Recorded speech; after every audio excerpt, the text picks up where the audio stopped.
With an IRS CP2000, you have three different choices. One, you can do nothing. Second, you could probably agree to the tax and request penalty forgiveness. Or third, you could disagree and submit a full rebuttal to reverse the changes. If you chose the first option, you don't respond, you don't do anything. What the IRS will do is they'll finalize the changes and then send you to collections afterwards, which we don't agree that you do. Under the second option, tax might be correct, but they might add additional penalties, such as a substantial understatement penalty.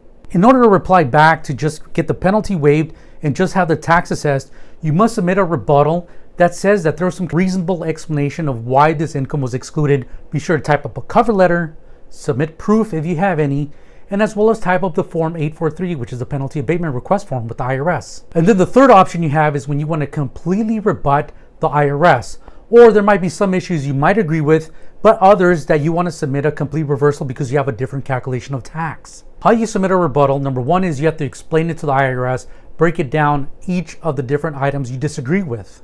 And if you have to use a calculation such as a 1040X or amended tax return, submit a draft copy of that. Now, a warning, do not submit the 1040X for regular processing.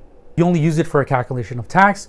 Only submit that calculation right back to this department that's making the changes to your account. Sometimes use other different forms, like if you had crypto sales that were not included on the original tax filings, you would have to include basis. So you would have to include the 8949 to include either long-term, short-term capital gains or losses, then the Schedule D, then the 1040X. Remember, that's just an example. There are other type of forms that you might want to include and other type of schedules that you might want to include with your rebuttal. Once you have submitted your rebuttal, you might want to give the IRS some time, anywhere between 2 to 4 months. Mind you, give them a call about once a month to see if they have reviewed your rebuttal and if they have processed it. Sometimes their initial response is that the IRS just needs additional time to process and review your calculation. My name is Sergio Melendez, an enrolled agent, and I have resolved hundreds of millions of dollars with the IRS back taxes on behalf of my clients. Hit the like on this video and subscribe for more.